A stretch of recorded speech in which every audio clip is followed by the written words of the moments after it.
Welcome to the Salmon Runs YouTube. Enjoy the video. You start by powering down interference and ensuring a charged baseline. First, put both buds in the case and charge for 10 to 15 minutes. This prevents odd reset behavior. While charging, remove the left earbud and inspect the speaker mesh for wax or lint. You need a clear path for sound.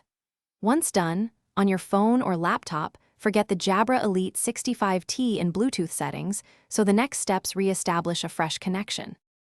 Now you perform the reset to clear firmware hiccups. Take both buds out, press and hold the left earbud button for the reset sequence described in the manual. You're forcing a clean state. Next, place buds back in the case, open it near your device and repair. This creates a new primary slave link and often restores left audio.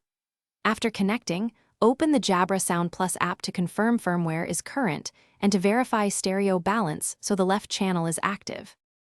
Finish by ensuring physical cleanliness and isolating hardware faults. Gently clean the mesh with a soft brush and a 70% isopropyl alcohol swab. This improves contact and sound transmission. Then test the left earbud alone with a mono audio track and try another phone or laptop to determine whether the problem is the bud or your source. If the left channel remains non-functional after reset and cleaning, you likely have a hardware fault. Make sure to use warranty support or arrange a replacement.